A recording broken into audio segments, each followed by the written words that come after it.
อยู่คือรัฐนอร์ทแคโรไลนานะคะห่างกัน5 ชั่วโมงใช้เวลาเดินทางมา5 ชั่วโมงค่ะไปพักบ้านเพื่อนแล้วก็พาลูกไปเที่ยวรอบๆดีซีสวัสดีค่ะทุกคนวันนี้เรากำลังเดินทางนะคะอยู่บนรถกำลังเดินทางไปดีซีค่ะก็จะไปนอนพักบ้านเพื่อนที่อยู่แมริแลนด์ห่างจากดีซีประมาณสักครึ่งชั่วโมงนึงเนี่ยค่ะไปพักบ้านเพื่อนแล้วก็ไปเยี่ยมเพื่อนด้วยวันนี้ก็เลยได้โอกาสเป็น Family Mini Vacation เป็นทริปเล็กๆ3 วัน 2 คืนไปดีซีเดี๋ยวเรามาดูกันนะคะว่าทริปนี้จะสนุกสนานแค่ไหน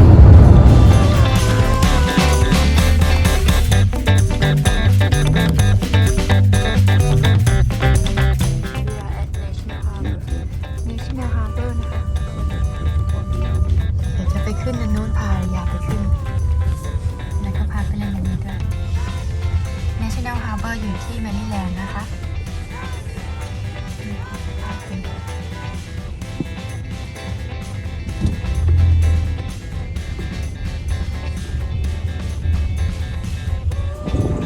National Harbor นะคะ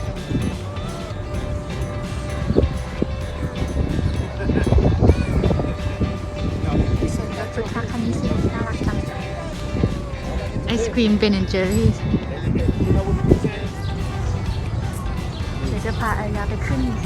ชิงช้าสวรรค์ค่ะ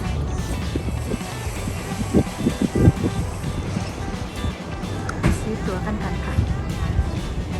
บายเลยนี่นะคะได้ทิเก็ตมาแล้วค่ะไอรอบแรกของวันรอบแรก10 โมงเช้าเรามารอบแรกเลยเพราะว่าวันนี้เราจะไปกันต่อหลายที่ค่ะ Going all the way around. Okay, thank you. Thank you. Thank you.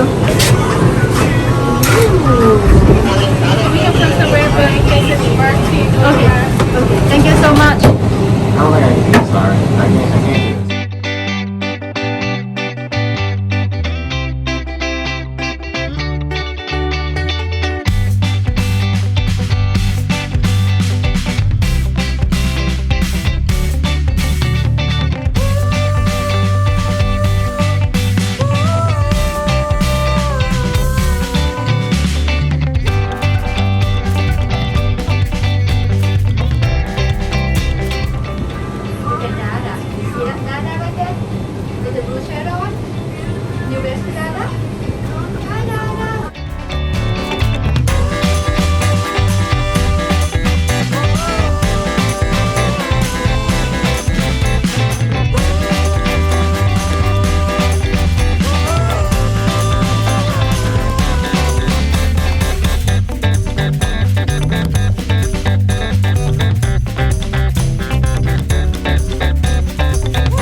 You did such a good job. Let's go see Dada.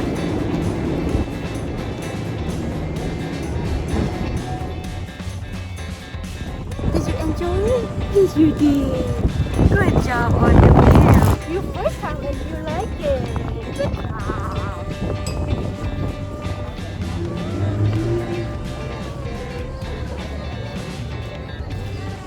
Say hi to Mama. You say hi to Mom.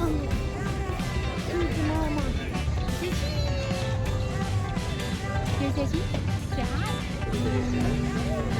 Did you tell everyone where we at? National Harbor. Where? DC. No, it's Maryland. This Oh. side. This side is Maryland. The other side is DC. If you go across that bridge, it's this. อายาtired. อายาเหนื่อยแล้วค่ะ She's very tired. All right, we're gonna go see some fun stuff, okay? But first, you gotta take a nap. Yeah. The other side. You got the key.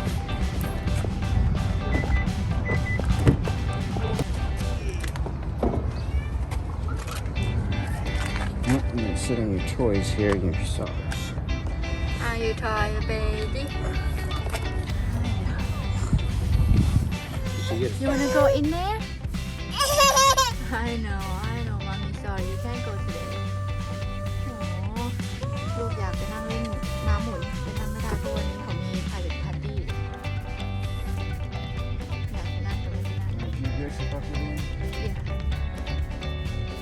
เจ๊บายบายอันนี้เป็นวันที่2ของ vacation trip เราค่ะ เราเดินทางเข้า DC กันวันนี้ไปหาอะไรทานแล้วก็ไปเดินเล่นกันค่ะอันนี้เป็นตลาดอันนี้เรากำลังจะไปร้านข้าวเป็ดที่โคนะคะ เป็นร้านขายของชำคนไทยเจ้าของเป็นคนไทยค่ะลูกค้าที่เดินพาร์กิ้งล็อตเป็นสกีฟอนพาร์กิ้งล็อตตรงนั้นเป็นร้านอาหารนะคะ ตรงนี้ขายของชำค่ะเข้าไปซื้อของกันของที่เราจะทานเลือกจะทำเป็นคนไทยนะคะมีข้าวแกงมีก๋วยเตี๋ยวค่ะไปดูกันว่ามีอะไรบ้าง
ร้านนี้อยู่มานานหลายปีมากแล้วนะคะ เคยโดนไฟไหม้ไปครั้งหนึ่งหลายก่อน5 ปี10 ปีไม่รู้แหละก็ทำให้มาใหม่ใหญ่แล้วก็ดีกว่าเดิมด้วยค่ะ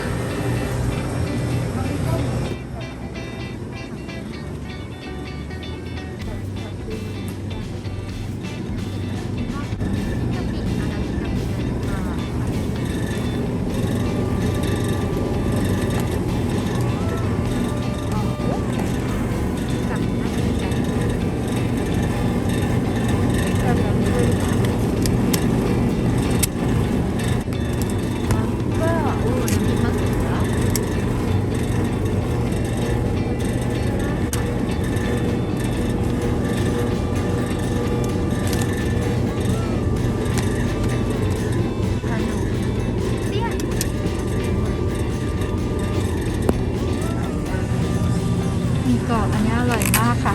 ชอบกินมากมีกรอบที่นี่ทำไปหลายๆกล่องเลยชอบมาก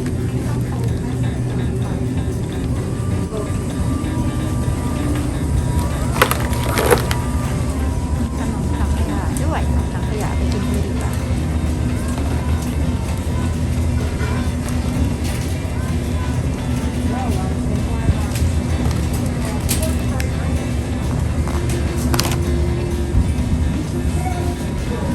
ปลายำแหนมข้าวทอดนะคะน่ากินขนมเทียนไส้ถั่วขนมมันม่วง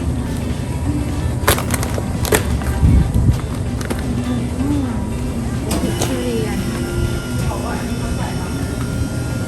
ไม่ใช่ไม่ใช่ทอดเป็นแบบเลยชิ้น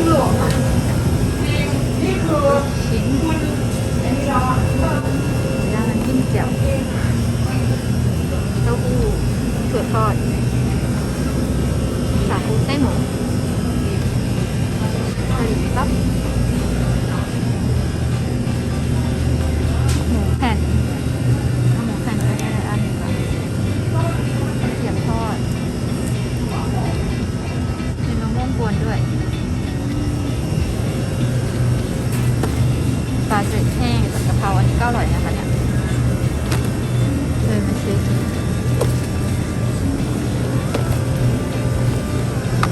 ไม่หยิบขนมเปี๊ยะก็มีขนมเครื่องแป้งขนมเปี๊ยะเชาไส้อะไรเอ่ยขนมเปี๊ยะไปอันเดียวค่ะข้างบนนั้นเป็นก๋วยจั๊บ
เพิ่งสั่งก๋วยเตี๋ยวเป็ดไปด้วยไปกินก๋วยเตี๋ยวเป็ดที่นี่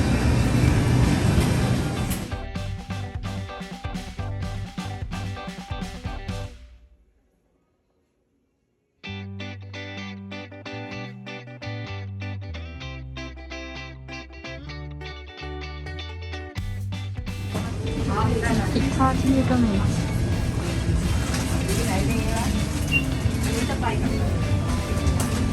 ผัดรสต้มยำไข่เค็มคางกุ้งเป็นอะไรนู้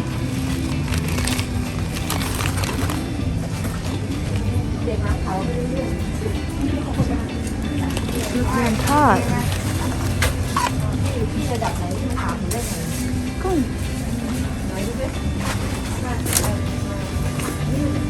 พริกกุ้งเสียบพริกกุ้งสวรรค์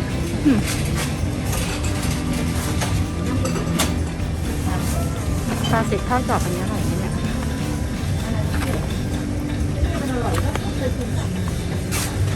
สั่งก่อน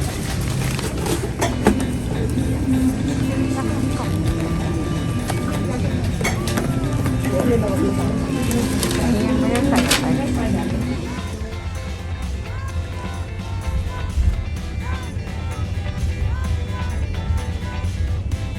ตอนนี้ถึงร้านอาหารที่เราจะไปกินแล้วนะคะเป็นร้านเฝอก๋วยเตี๋ยวเนื้ออันนี้คือเมืองอาริงตันนะคะอยู่เวอร์จิเนียนี่นะคะที่เราจะเข้าไปกินชื่อร้านเฝอเซเว่นปัตเป็นก๋วยเตี๋ยวเฝอของคนเวียดนามที่ร้านที่มันดังแล้วก็อร่อยอยู่ข้างในคนยืนต่อแถวกันแล้วอ่ะจะได้กินง่ายเลย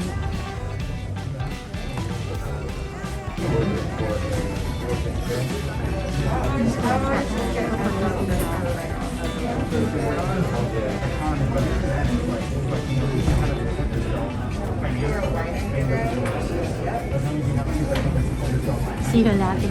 when she take it off.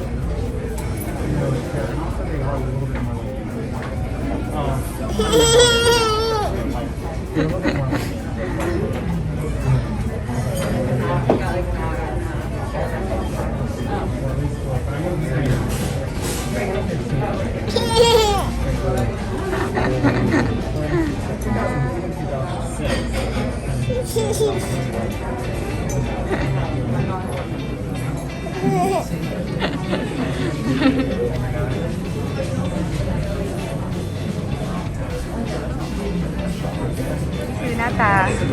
เฝอในตำนานเฝอที่โด่งดังนะคะ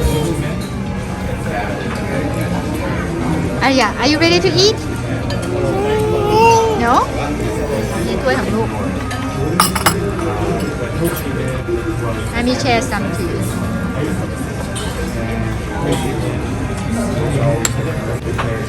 You want noodles? Yeah, you want some Got of to mine? roll it first. Yeah, I can give you some of mine. You go ahead and eat, don't worry. I'm not very hungry. I just ate noodle, the duck noodle, remember? Okay. How is it? It's good. What do you think? Is it the best yet? I'll let you know at the end.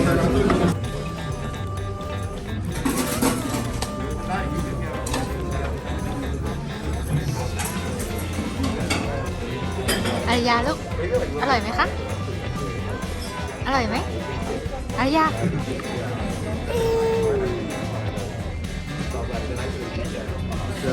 Probably the best beef I had. Very tender. It wasn't chewy at all. It very melts in your mouth. So the beef is very good.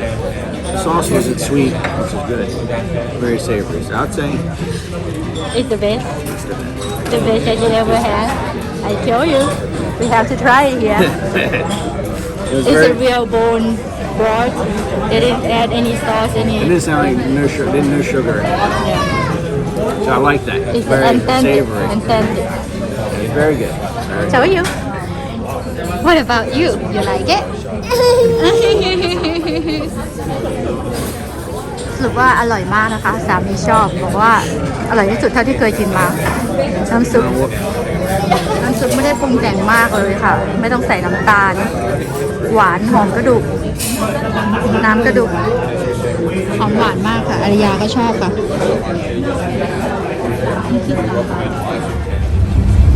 จากร้านเฝอนะคะร้านอาหารเฝอเรากำลังจะเข้าดี